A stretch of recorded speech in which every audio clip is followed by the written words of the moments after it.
امتى يكون الزواج حرب ونزاع وندية؟ علاقة الزواج يعني علاقة تكاملية، يعني بمعنى ان كل واحد عليه دور، كل من الطرفين عليهم دور.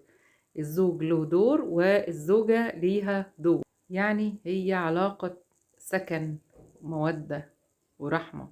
مينفعش طرف يشيل دور الطرف التاني فوق دوره، كده هيبقى فيها نزاع وحرب وندية. بمعنى هيبقى طرف من الأطراف هنا مش مرتاح.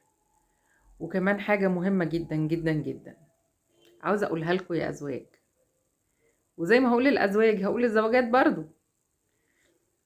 دلوقتي لما الزوجة تشيل فوق طاقتها وتشيل دورها ودور زوجها كمان فوق دورها، تمام؟ هنا هي بتاخد دور الزوج فوق دورها، كده ضد فطرتها الأنثوية. تمام؟ هي كده بيبقى فيها ذكورة. حاجة كمان، هنا الزوج لو ساعدها على حاجة زي كده هيبقى بيستغنى عن دوره، وبالتالي هو مش هيبقى له دور. حاجة كمان، هو كده مش هيبقى له لازمة. وحاجة تالتة، هيبدأ يدور بره على قيمته، هيبدأ يدور بره على اللي يديله دور ويشيله دوره كراجل، لأنه هو بالفطرة عاوز يشيل. هنا أصبح الزوجة اللي هتشيل فوق طاقتها والزوج اللي هيساعدها إن هي تشيل فوق طاقتها، ويعني بيريح دماغه بقى، بيكبر دماغه كده، مرتاح كده، مبسوط كده، سعيد. مش في دماغه او في حاجات تانية في دماغه، اولويات واهمية اكتر من كده. هو كده بيعودها ان هي تستغنى عنه، تمام؟ وتقبل ان هي يبقى تلغي دوره. وهو لما هيتلغى دوره هي مش هتحتاجه، لان هي هتقف على رجليها وهتساعد نفسها وهتقوي نفسها، وتبدأ تراضي نفسها، تبدأ تدخل دخل زيادة لنفسها، تبدأ تستقوى بنفسها، تبدأ كل حاجة مع نفسها. طبعا العلاقة هنا علاقة ما فيهاش توازن واتزان، فأصبح هيبقى فيها ندية وخلاف، لأن هي ضد الطبيعة. ده الطبيعي ضد الطبيعة. المفروض بالفطرة السيدة سيدة، فيها طاقة الأخذ، ملهاش تاخد ان هي تعطي تقدير، تعطي رعاية، تعطي اهتمام. لكن الراجل هو دايما اللي بيحتوي، ودايما هو اللي بيعطي، ودايما هو الرجولة والذكورة اللي ربنا بالفطرة خلقه عليها، ان هو بيعطي وبيحتوي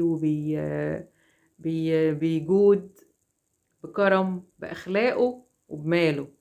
حاجة من الحاجات اللي بتسبب نزاع وندية هي الأفكار والمعتقدات السامة اللي جوه دماغ واحد من الطرفين. بمعنى إنه الفهم الخاطئ، يعني المعتقدات والأفكار الخاطئة. هو مثلا زوج اتربى دايما شايف والدته هي اللي شايلة كل المسؤولية، تمام؟ والأب هنا مش شايل المسؤولية. أصبح هنا انه معتقداته وافكاره هي السائده، انه السيده هي اللي تشيل كل حاجه، هو ده الصح وهو ده الطبيعي. او ان والده مثلا كان دايما داخل في علاقات كتير جدا جدا جدا، تمام؟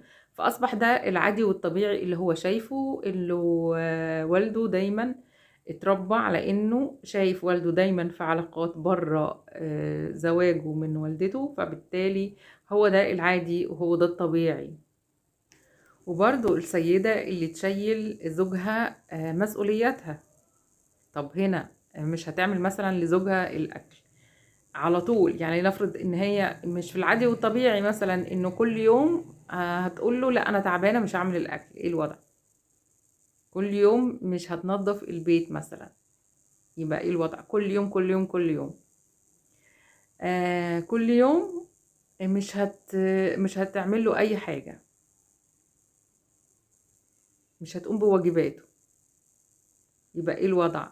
وكذلك في المعتقدات والافكار الخاطئه، ممكن يكون في دماغها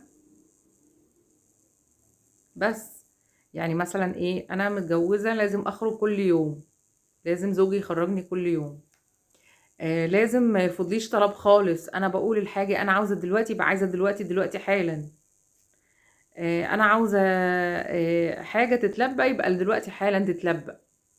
معتقدات وافكار خاطئه طبعا لازم تتراجع. زي مثلا طالعه من بيت دايما شايفه الناس اللي حواليها، تبص للناس اللي حواليها، فكل حاجه عند الناس اللي حواليها عايزاها عندها، مفيش قناعه ولا رضا، عمرها ما هتشبع. معتقدات وافكار خاطئه برضو انه مثلا ايه، هو ما ينفعش ان هو يراضيها مثلا، يتكلم معاها بالراحه، يبقى فيه موده ورحمه، علشان خاطر كده هيبقى بتاع مراته مثلا. لا مش لازم تقول لها حاضر وطيب على كل حاجه، مش لازم تريحها، مش لازم تسمع لها، لازم تيجي عليها، هي دي الرجوله. معتقدات وافكار خاطئه. قوامة هنا هي مش تسلط او انه يمارس قوته عليها، لا، هو القوامة هنا هي حماية. القوامة هنا مسؤولية وحماية ورعاية بالرحمة والمودة، وانك تبقى قوي ليها، تساعدها، تقويها، تدعمها، مش عليها ابدا، مش تكسر فيها او تكون ند ليها، او تكون يعني محارب واخدها عدوة. وعايزة اقول نقطة مهمة جدا جدا جدا، ان حقوقك ليها او حقوقك ليه مش نستخدمها للابتزاز عليها. حقوقها اللي المفروض الراجل يقدمها لمراته، الحقوق اللي المفروض الراجل يقدمها لمراته، مش يستخدمها للابتزاز، انه يبتزها. والحقوق دي مش بنكسب نقط على حساب الطرف التاني، ان كل واحد ما بيقدم الحقوق اللي عليه مش بيكسب نقط على حساب الطرف التاني. الحقوق والواجبات دي علشان التوازن العلاقة الزواجية، وعلشان خاطر يبقى فيها كرامة ويبقى فيها عدل ويبقى فيها المودة والرحمة، ما يبقاش فيه نزاع وحرب وندية دايما. أصبح إن البيت ده بيتبنى علشان خاطر بناء، عشان خاطر مودة ورحمة، عشان خاطر تلبية احتياجات كل من الطرفين. فالأسرة اللي بيبقى فيها نزاع وبيبقى فيها حرب وبيبقى فيها ندية هي أسرة فيها هدم، مفيهاش بناء،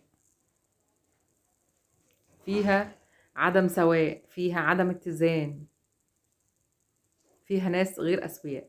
أصبح إحنا بندخل علاقة الزواج علشان خاطر بناء، مش علشان خاطر هدم، وعلشان خاطر نزاع، وعشان خاطر دفاع، وعشان خاطر حرب. كده ما بقاش فيه زواج.